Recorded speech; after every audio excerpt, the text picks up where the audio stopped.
नमस्कार दोस्तों, आज एक और पारिवारिक कहानी में मैं आपका स्वागत करती हूँ। आज की कहानी है, जब भाभी ने ननद को घर से निकलवाने की साजिश तो ननद ने दिया करारा जवाब। आज फिर रमा को उसकी भाभी ने जली कटी सुनाई थी। ये रोज का ही टंटा था। बिन माँ बाप की बेटी थी रमा। माता पिता को 10 साल हुए खो चुकी थी। अब सिर्फ रमेश उसका भाई ही उसका सहारा था। दोनों भाई बहन पिता के बनवाए बड़े से मकान में रहते थे। रमेश की अच्छी नौकरी थी और शहर के बीचों बीच इतना बड़ा शानदार मकान था। लड़की वाले यह सब देखकर उसके घर लड़की की शादी करने में गर्व महसूस कर सकते थे। ऐसे ही एक परिवार से रमेश के लिए रिश्ता आया तो सब कुछ ठीक ठाक लगने से उसने भी विवाह की सहमति दे दी। उसकी शादी अंजलि से हो गई। अंजलि रमेश के मुकाबले थोड़ा साधारण परिवार की लड़की थी। उसकी महत्वाकांक्षा बहुत बड़ी थी और इस घर में उसे इतने बड़े मकान में रमा का रहना पहले दिन से ही खटकता था। उसने ठान लिया कि वो ऐसी परिस्थिति बना देगी कि रमा का यहाँ रहना ही मुश्किल हो जाएगा। और बस उसने घर आते ही अगले दिन से अपनी योजना पर काम करना शुरू कर दिया। अगली सुबह से ही उसने रमा को खरी खोटी सुनाना शुरू कर दिया था। रमा ने पहले इस ओर ध्यान नहीं दिया, मगर जब उसने उठते बैठते हर पल उसकी गलतियां निकालना शुरू कर दिया तो रमा ने एक दिन विवश होकर भाई से शिकायत कर दी। रमेश ने अपनी बीवी को जैसे ही बुलाकर पूछा, उसने आसमान सर पर उठा लिया। रो रो कर बोली, मैं तो पराए घर से आई हूँ, मुझे तो सब मिलकर परेशान ही करेंगे।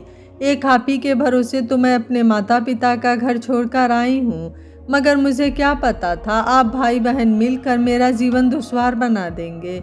रमेश उसे मनाने में लग गया। उसने समझाया, देखो तुम अभी ही ब्याह कर आई हो और अगर तुम इस तरह से शोर शराबा करोगी तो हमारी बड़ी बदनामी होगी। बस उसको तो जैसे अपनी जीत का रास्ता मिल गया।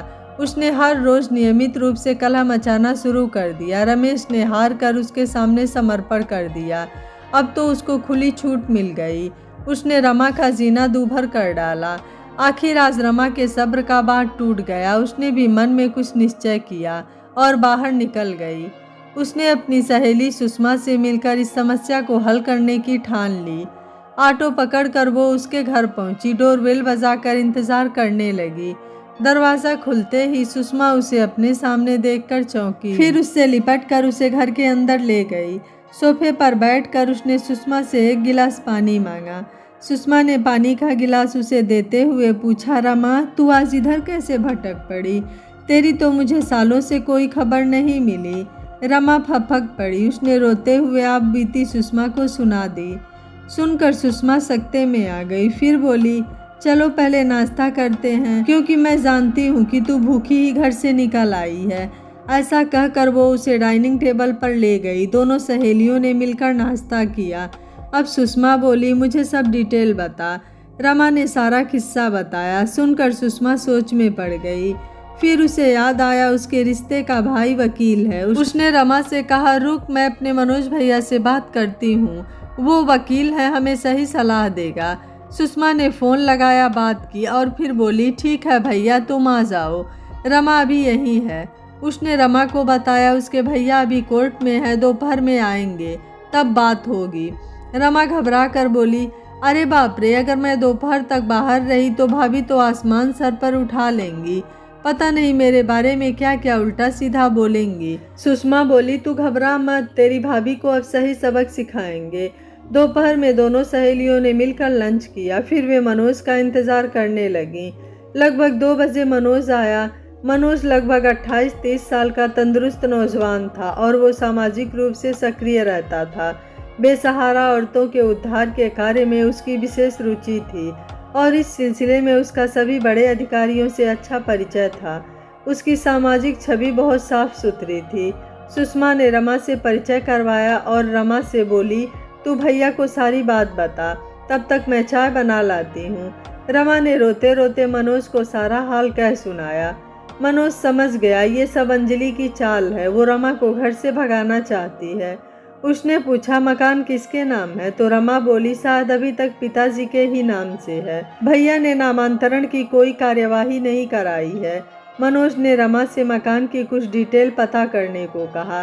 तो रमा ने कहा वो कोशिश करेगी पर पक्का नहीं बता सकती है। तो मनोज बोला ठीक है, आप मुझे मकान का नंबर और आपका पोस्टल एड्रेस बता दीजिए, मैं बाकी पता लगा लूँगा।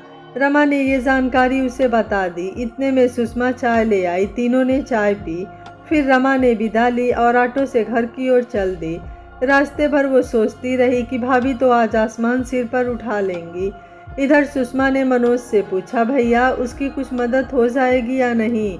तो वो बोला, अरे बहन तुम चिंता न करो, देखते जाओ, उसकी भाभी उसके सामने समर्पण करने को मजबूर हो जाएगी, बस वो थोड़े दिन धैर्य रख ले। मनोज चला गया। इधर रमा के घर पहुंचते ही भाभी ने आसमान सिर पर उठा लिया। जोर जोर से उसे कोसते हुए बुरा भला कहती रही। रमा ने कोई जवाब नहीं दिया।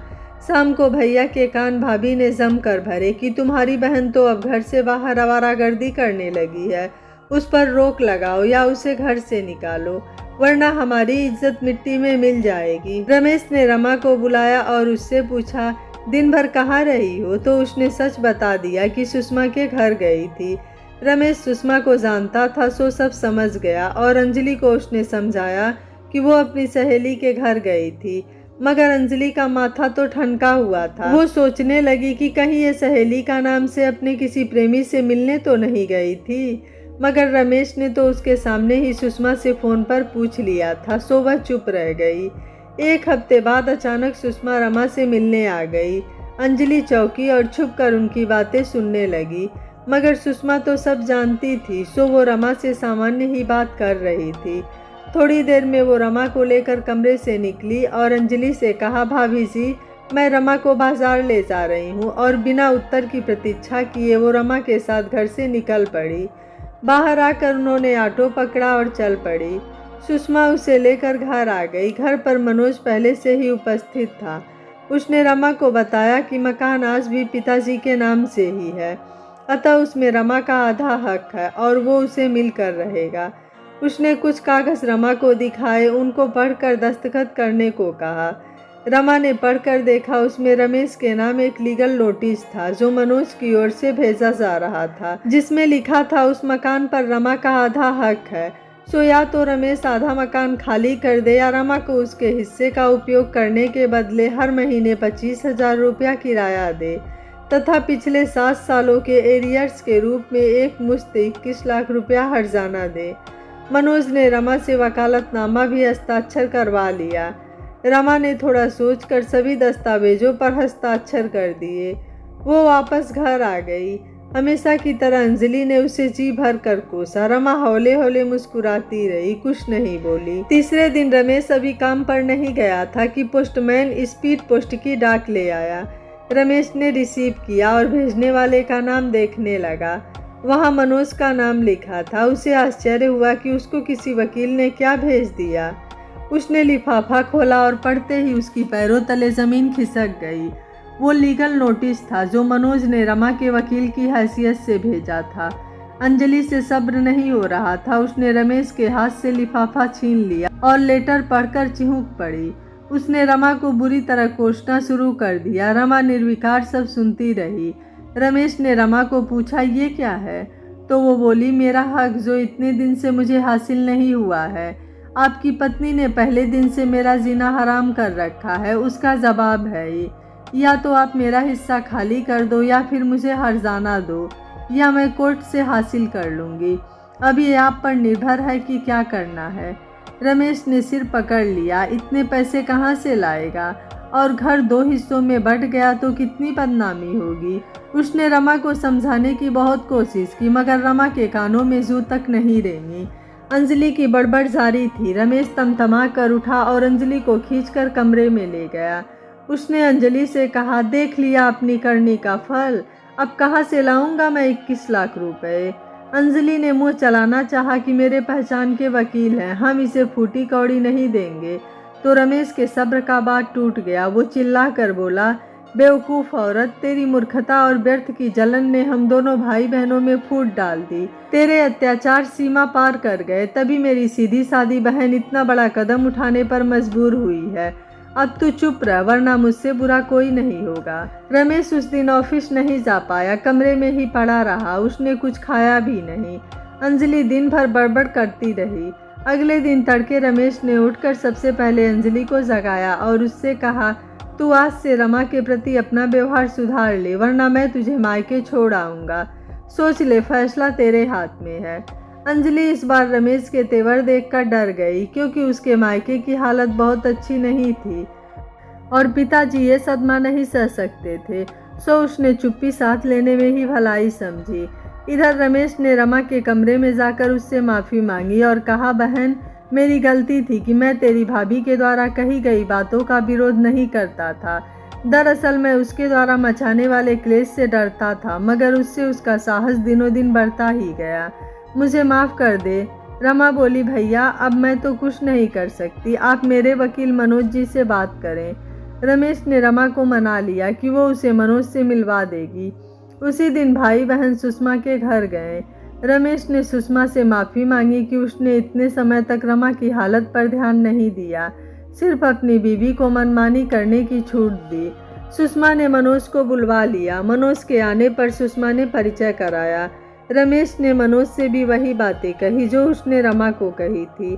सुनकर मनोज ने कहा, देखिए, मैं तो इनका वकील हूँ, जो भी निर्णय ये लेंगी वही तय होगा। हाँ, मगर एक बात तो तय है कि इनके मकान के हिस्से का स्वतंत्र उपयोग अब आप नहीं कर पाएंगे।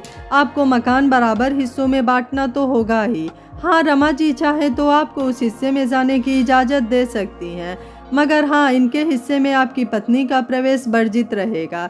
रमेश मनोज से बात करके घर आया तो अंजलि ने पूछा, वहाँ क्या हुआ? रमेश ने सारी बात बताई। सुनकर अंजलि भी सकते में आ गई।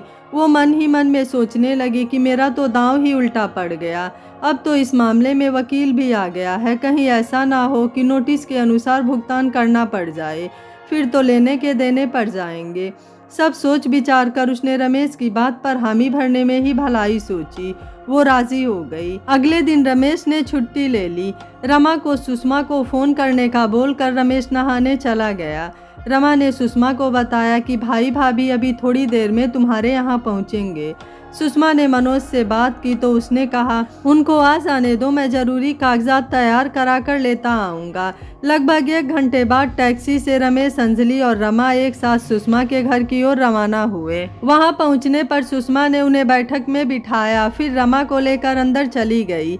अंजलि मन ही मन घबरा रही थी कि क्या होगा। उसे अपने किए पर शर्मिंदगी हो रही थी। सुषमा चाय बनाकर ले आई। सबने मिलकर चाय पी। इतने में मनोज का फ़ोन आया तो सुषमा ने बताया कि सब लोग उसका इंतज़ार कर रहे हैं। उसने कहा कि पेपर्स तैयार हो गए हैं, बस वो थोड़ी देर में पहुंच जाएगा। लगभग आधे घंटे बाद मनोज आया। उसने सभी का अभिवादन किया, फिर पेपर्स रमेश की ओर बढ़ा दिए। रमेश के हाथ से पेपर अंजलि ने लगभग छीन कर पढ़ना शुरू किया तो पढ़ते पढ़ते उसके पैरों तले ज़मीन खिसकने लगी, क्योंकि पेपर्स के मुताबिक मकान का आधा हिस्सा पैतृक संपत्ति के भाग के तौर पर कानूनी तौर पर रमा को सौंपा जाता है और उस पर सदैव उसका हक बना रहेगा। रमेश या उसका परिवार उस हिस्से में कोई दखलंदाजी नहीं कर पाएंगे और यदि कभी उन्होंने ऐसा प्रयास किया तो रमा को कानूनी कार्रवाई करने का हक होगा और रमा के हिस्से के पिछले साल तक उपयोग के फलस्वरूप उसे हर्जाने के तौर पर देय राशि, जिसका भुगतान अभी स्थगित किया जाता है, वो भुगतान को शर्त उल्लंघन के फलस्वरूप चुकाना होगा। ये सब पढ़कर अंजलि ने शर्त मानने में ही अपनी भलाई समझी और रमेश को दस्तावेज दे दिए। रमेश ने पढ़कर हस्ताक्षर कर दिए और फिर रमा ने हस्ताक्षर किए तो मनोज ने बताया कि अब इस पेपर को नोटराइज्ड कराना है। सभी मिलकर नोटरी के पास गए और पुख्ता कागजात तैयार हो गए। सारी कार्यवाही के बाद सुषमा ने सभी को चाय पिलाई और चाय पीते हुए बोली, इस वक्त सभी यहाँ मौजूद हैं और मैं एक प्रस्ताव रखती हूँ। ये कहकर उसने कनखियों से रमा और मनोज को देखा और फिर मुस्कुराकर बोली, मैं रमा और मनोज की स्वीकृति से घोषणा करती हूँ। रमेश और अंजलि दिल थाम कर बैठ गए तो सुषमा बोली, आज मैं अपने भाई मनोज के लिए रमा की शादी पक्की होने का ऐलान करती हूँ। दोनों इस शादी पर सहमत हैं। दोनों बालिग हैं और उन्होंने मैरिज रजिस्ट्रार को अर्जी भी लगा दी है। अगले हफ्ते इनकी शादी है। रमेश तो पहले चौंका, फिर खुशी से उछल पड़ा। उसने कहा, मुझे यह रिश्ता मंजूर है। अब अंजलि को भी समर्थन करना पड़ा।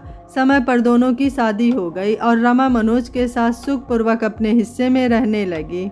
इस प्रकार उसने अपने हक की लड़ाई लड़कर उसमें विजय पाई थी। आपको रमा का फैसला कैसा लगा, आप मुझे अपनी राय कमेंट बॉक्स में ज़रूर दीजिएगा। वीडियो पसंद आया है तो वीडियो को लाइक शेयर एंड चैनल को सब्सक्राइब कर लीजिएगा। Thank you for watching. मिलते हैं अगली कहानी में।